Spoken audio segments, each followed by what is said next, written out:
Good morning, everybody. Thank you very much, and congratulations, Frederick, for such a fantastic event, and also for choosing Portugal to join together all these brilliant minds. And I will try to cope to be at your level, and also to share with you a short, but I think relevant message on what is for us, PwC, an integrated approach on the blue economy. Thank you also, Laura, for moderating this panel. So we have 15 years on the road in terms of structured analysis of the ocean in terms of socio-economic science. So that is our background. I'm an economist. And we believe in two things. We don't know a lot of things in the ocean. And more than that, we, most of the times, think that the ocean is much more homogeneous than it is.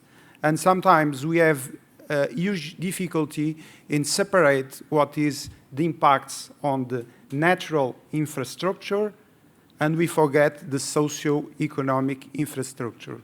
So the only message I have to you is that the planet and people and all the animals that are here together are one thing, very heterogeneous, but one thing. And for us, researchers or scientists, we have a bias, which is we tend to analyze our shelf or our specific topic. And there is a moment that some of us must go upper and look the big pictures than to try to connect all the specific dots that we are in our knowledge. So I will begin with recent news, but Monaco was on the forefront of communicating how bad we are performing in terms of the Paris Agreement. So our contribution for society in terms of the blue economy is feeding society with credible numbers. We don't have answers because we believe that answer will be a communitary answer. As I told you, if we believe that there is a socio-economic infrastructure, there is a religious, a political infrastructure, and we must have in account all of that. So we believe that solutions must be different in the different social-economic environments we are facing. So we do not believe in one answer. We believe in several answers that are integrated and aligned. But just to try to quantify, our colleagues on sustainability in our London office say that we are very far from the agreement, and if we want to keep growing only 2 degrees Celsius in terms of temperature, we should be decarbonizing around 7.5%. We are only doing 1.6. So we really are not performing well. And we, as a company with 280,000 people in more than 150 countries, have the responsibility, because we have this huge eye in all global territory, to also say a word, we are not doing well, and we should quantify and try to progress according to a quantitative measure and not only a qualitative measure. What made us making this step forward in terms of feeding society for free with credible numbers was that we noted 20 years ago that the speech around the ocean was too much qualitative and still is too much qualitative, and we are trying to give our best in putting some numbers on it for society to try to take their own decisions. So on this journey of 15 years, we already released about 70 reports. Everything is posted on this internet site. We can download and analyze it. We can go a little bit through some of them. The first one, which is 10 years old in terms of public release, is ELM, PwC Economy of the Sea Barometer. What you can find there is industry by industry of the ocean. You can see what is the trend in the past 10 years. And we started to pilot it in Portugal, and then 5 years from now, we started to do it globally. So at the moment, we are able to produce huge overlook of any country, and we took 1 month to do that. It's only key economic performance indicators. It's not a detailed analysis, but for us it's important to really understand in numbers what is happening in any country. So we have yesterday the privilege to offer to Prince Albert our view of Monaco that we produced in last month. Then we also do some getting togethers with financing and investors to meet and to speak their word, because as it was already said today, there is a huge gap of communication and perception in between a lot of these worlds, and we try to gather these people together to try to create their own bridges. We don't believe in artificial bridges, only being seated in a table and communicating, we are able to start to build that bridges. We are starting, 2 years ago, we started the Compass project, which is a forward-looking of these trends for the near future. So now to share with you main conclusions of this journey. The first conclusion is that the concept has been slightly changing along these 15 years. So economy of the sea started, then ocean economy with a fantastic report from OCDE, then blue growth with a lot of inputs from European Union, and then European Union and other countries start to call the attention, changing a bit from blue growth to blue economy, to also to face, I think, the criticism of some prejudice about the word growth. But what I have to say about this is that we think that the concept will change in name from year to year, and also there is a direct relation in changing in leadership and changing in the name. But what is on the deep root of these names is the integrated approach.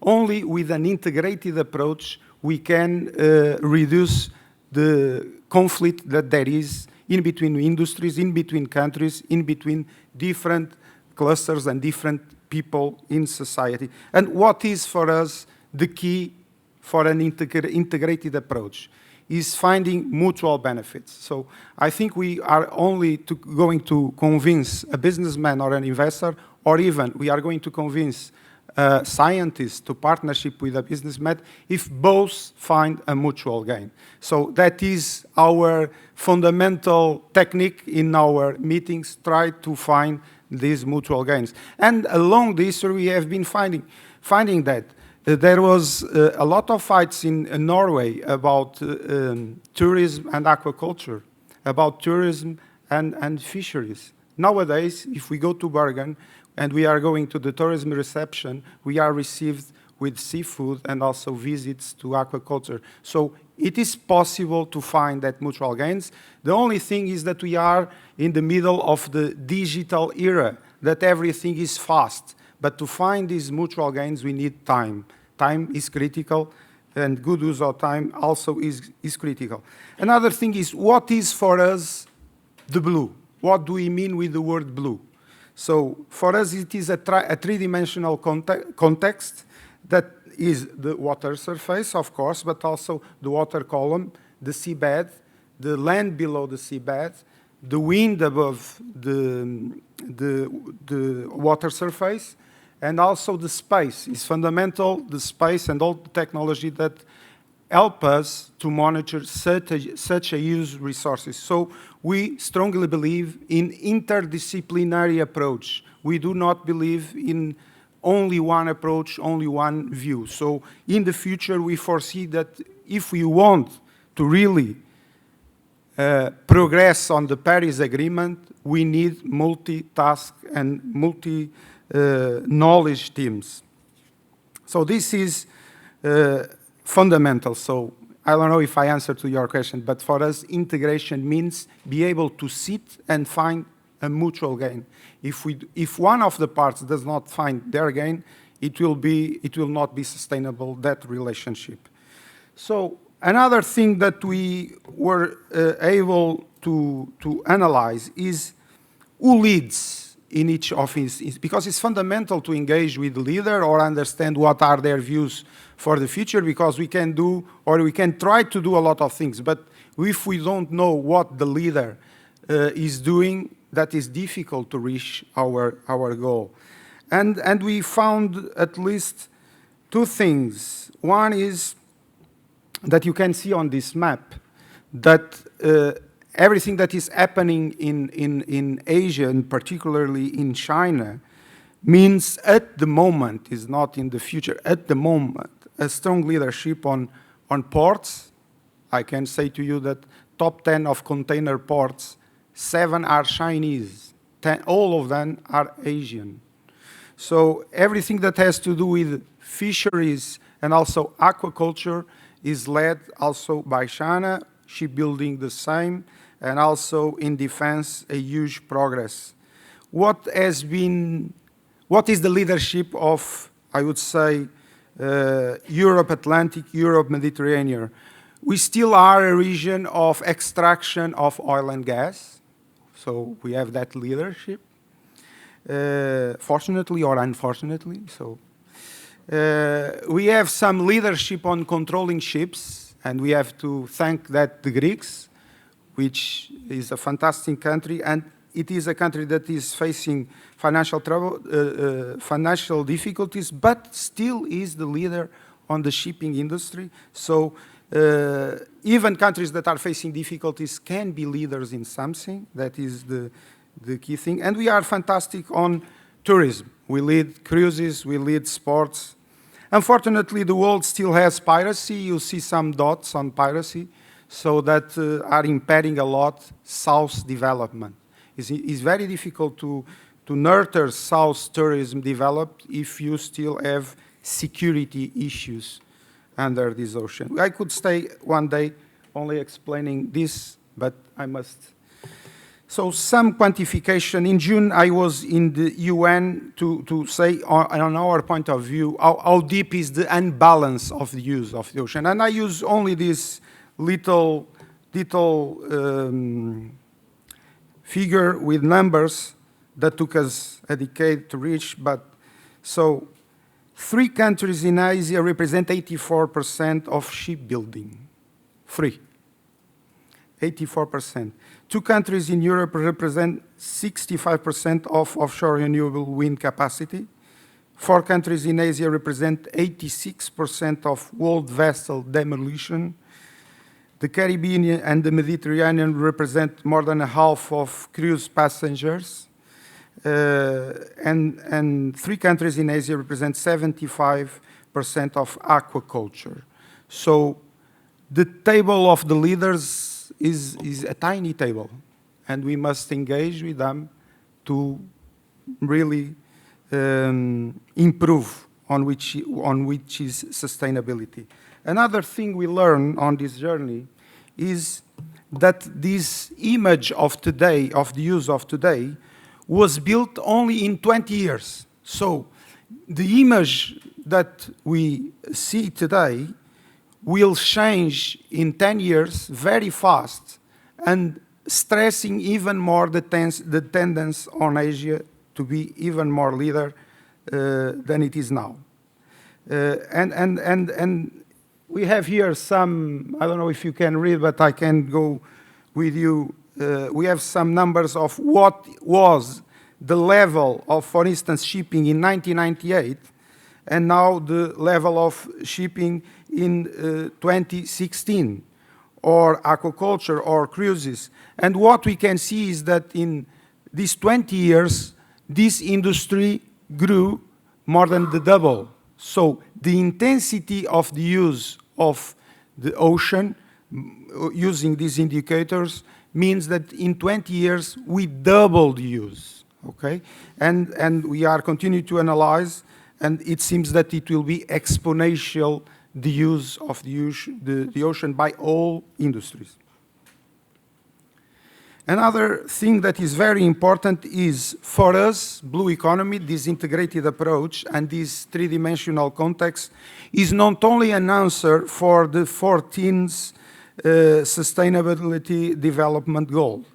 The 14th is very important, but the ocean tackles in all the sustainability goals. We should have give priority to the 14, but do not forget that the ocean is an answer for all of the Sustainability Development Goals. So you know the trends, the rapid urbanization, the technological breakthrough, the climate change and resource scarcity, the demographic and social change, the shift in global economic power. Some topics, some blue topics on these 5 trends that are changing society in the world. So you know, cities, the biggest cities are on coastline. But unfortunately, we build them forgetting that. Technological breakthroughs.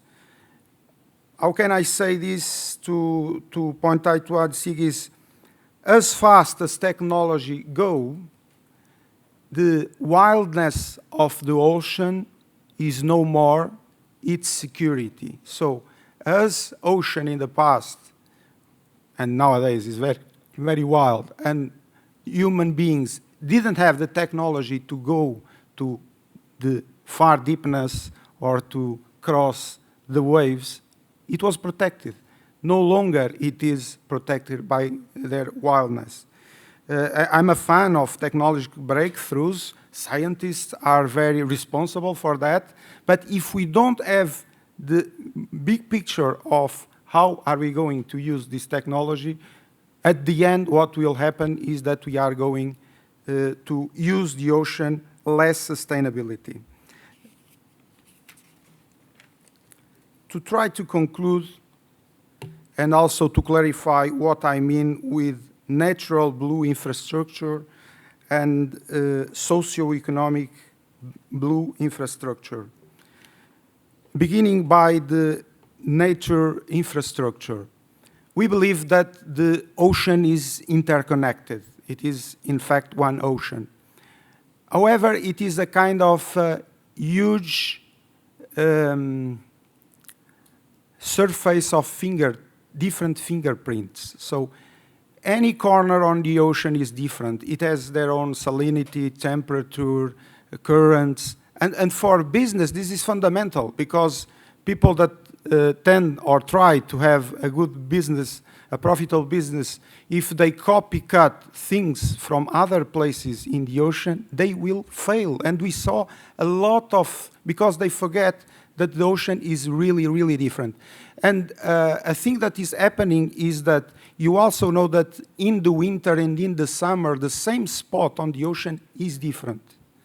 And what is happening with the climate change is that the speed of change is even more. So any scientific study that has more than 5 years or so, depending on the subject, maybe is not updated. So this will mean a lot of work to do. This is your area.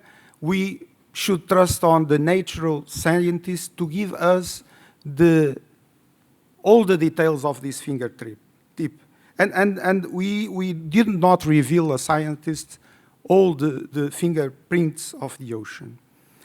But there is another issue. Even if we know all the fingertips very well characterized, we shouldn't forget that people are different. For instance, surfers tend to give value to the waves. Sailors tend to give value to the water surface and the wind. Scuba divers tend to give importance to what is below the surface. So when we sit on the same table and we see the word blue or ocean, depending on the background of the person, so she is thinking in a different thing. And this is fundamental because if we don't know how the communities, the coastal communities think and are attached to their field, and in some points there is also political and religious aspects related to the water, and then we impose scientific rules, probably we are going to create, if we don't do it well, a huge conflict and nothing will be done. So I will conclude with this, and I'm happy to share with you answer to any questions. Thank you very much.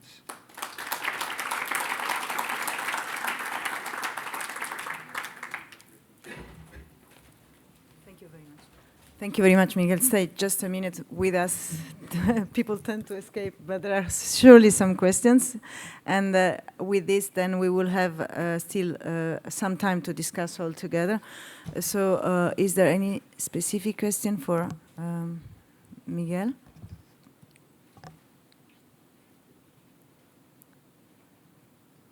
What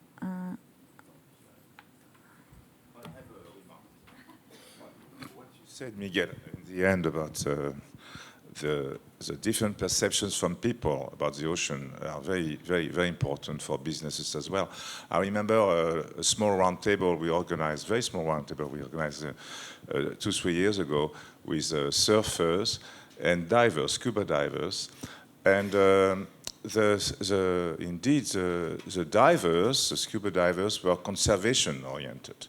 They wanted to protect the biodiversity, to take some nice films and pictures. But the surfers wanted us to get rid of the sharks around in coastal waters, because they were a problem. So it was really revealing of how the users of the sea in the same area were viewing their world so differently. And I think you can repeat the examples in terms of also other, let's say, users, not just for sports, but also from a business point of view. And what you said about the fragmentation of the ocean is absolutely true as well. It's interconnected, but it is also very, very different, fortunately. So there's a lot of variability here and there. And this also makes for business opportunities and innovation, I think. I mean, you don't have to copy, to cut and paste. You have to innovate when you are faced with a new environment. So I think this is good for business, actually. So to integrate this oceanographic variability in your perspective, and this is where science can help by giving maps of this heterogeneity. Okay? Questions? Just to stress that these fingertips prints are your opportunity, and that is fundamental. Of course. Take advantage of the fact I you have- have questions with. Yeah. I think CIESM is very much interested in what So maybe, in fact, it's a question related to the 3 talks this morning, because when we are at the frontiers research or in innovation, we know that ethics is really important. At the European Commission, the ERC, I'm an ethics expert, and I will be end of November for the call. But regarding innovation, we do not have legislation. So do you engage, or do you plan, or how do you deal with all this ethical value regarding the environment, geopolitics, and economics? Fantastic question. I think it's fundamental for us to travel a lot to understand how people think. For instance, for me as an economic researcher, if I'm here in Europe, as I am, and I have some collaboration with the European Union and other relevant institutions, we must understand what is the mindset. We must understand what is privacy of data. We must understand a lot of things. If we go, for instance, to Latin America, the way of thinking is different, and no one is better than the other. So, and you find much more data in other places, and the way they interact and integrate, and they sit at the same table is very different. So, one of the risks of the big developed world sometimes is to be closed on himself. And the numbers, what they are saying is that this model has very good things, but is not in second place anymore, it's in third. A fast technical question, and then maybe I will help Miguel to take a seat, because so that we can speak all together. Very fast, I think I was not the only one. It was very shocking to me to understand about this monopolistic coverage for different sectors of maritime business. First a question, and then I would like really you to comment if you have some time. My question is that, do you think this is related to policies, the state, the country policies, or global attitudes? There is any space for out-competing research to enter this kind of monopolistic attitude? So shall we be stimulated by this to create new ideas for entering the niche, market niche, or it's the opposite? We are blocked because... I don't believe that there is a competitive focus on the ocean. what I believe is that there is the development strategies implemented in the world. And it's clear, and it's not a secret for anyone, that the strategy of One Belt, One Road of China uses part the ocean, and they are starting by shipbuilding. You need ships to have, to control this route. So, and everything is done on that purpose, and the other countries do the same. So I do not see a blue focus. I see strategies that have impact on the ocean, and the final result is the one I showed you. Thank you very much, Miguel. It was very, very much impressive as all the others. So I allow you to sit, and then maybe we.